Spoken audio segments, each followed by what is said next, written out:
Hello guys, तो आज हम एम्ब्रॉयडरी ज्वेलरी मेकिंग में बनाने वाले हैं रिंग्स। तो एम्ब्रॉयडरी रिंग्स में मैं सिर्फ एक ही डिज़ाइन बताने वाली हूँ, क्योंकि एम्ब्रॉयडरी रिंग्स बनाना भी ईयररिंग्स जैसा ही है। ये जो हमने बीडेड फ्लावर ईयररिंग्स के लिए बनाया था, तो ऐसे ही बीडेड आप रिंग्स भी बना सकते हैं और उनको रिंग बेस पर स्टिक करके आप ये ऐसी बीडेड रिंग्स बना सकते हैं। तो इसके लिए मैं ये वाले टाइप्स की रिंग नहीं बता रही हूँ। अगर आपको ये वाली बीडेड डिज़ाइन को सीखना है तो आप वो ईयरिंग वाली वीडियो देख सकते हैं। तो अभी देखते हैं हम सेकंड डिज़ाइन में हम कवरी शेल्स को यूज़ करके रिंग बनाने वाले हैं। तो सबसे पहले मैं रिंग बनाने के लिए यूज़ कर रही हूँ ये फेल्ट शीट का पीस। आप चाहे तो थिक फैब्रिक भी यूज़ कर सकते हैं। इसके सेंटर में मैं फैब्रिक ग्लू से ये मिरर का राउंड कटआउट स्टिक कर रही हूँ। इसके बाद मैं यहाँ पर ये छोटे साइज़ के कवरी शेल्स लिए हैं।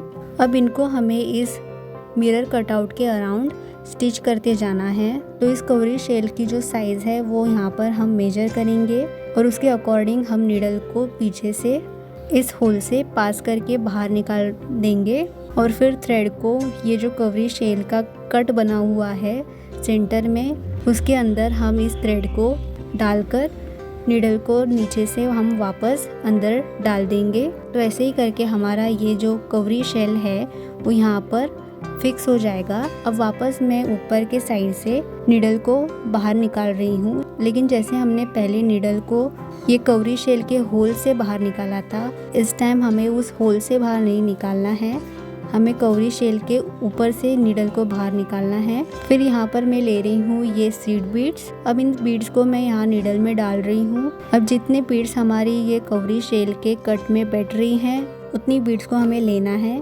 और फिर ये नीडल को हमें ये कवरी शेल के नीचे से डाल देना है। तो ये बीड्स यहाँ पर कवरी शेल के सेंटर में फिक्स हो जाएंगी। तो सेम वे में हमें ये कवरी शेल्स को स्टिच करते जाना है ये मिरर कटआउट के अराउंड। तो मैं वापस आपको एक्सप्लेन कर देती हूँ कि कैसे ये कवरी शेल को हमें स्टिच करना है। तो कवरी शेल लेकर हमें उसकी साइज़ को यहाँ पर मेजर करना है। फिर मेजर करके हमें इसके टॉप साइड से नीडल को फेल्ट शीट से बाहर निकालना है। बाहर निकालते टाइम मेक श्योर कि ये जो नीडल है वो ये कवरी शेल के ये होल से बाहर निकले।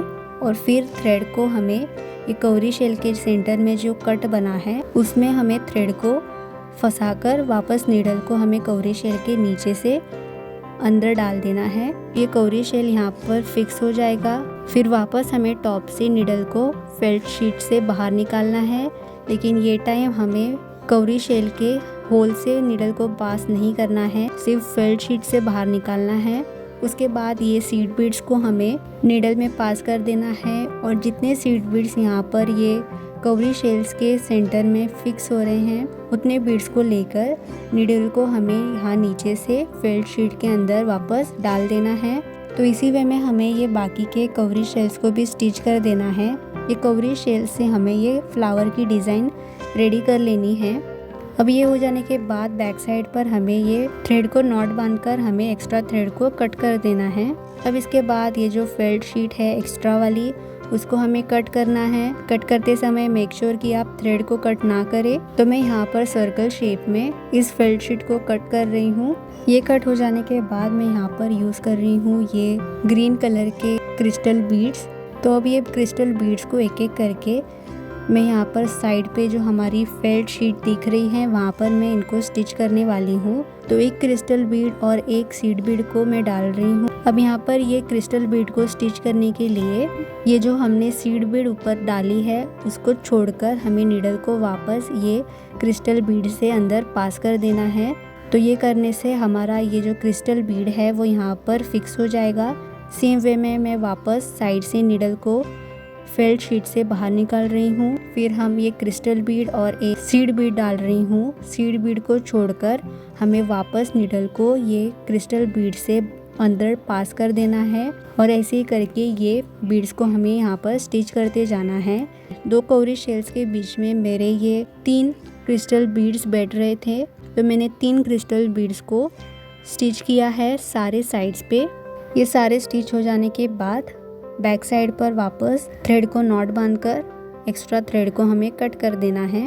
इसके बाद हमें केयरफुली ये जो एक्स्ट्रा फेल्ट शीट दिख रही है उसको हमें कट करना है। बड़े सीजर से कट करने के लिए प्रॉब्लम हो रही है तो आप छोटी सीजर को भी यूज़ कर सकते हैं। बट अब इस पीस को आप ईयरिंग में भी कन्वर्ट कर सकते हैं इसके पीछे ईयरिंग स्टड बेस लगाकर। लेकिन आज हम रिंग बना रहे हैं, इसके लिए मैं यहाँ पर ले रही हूँ ये रिंग बेस।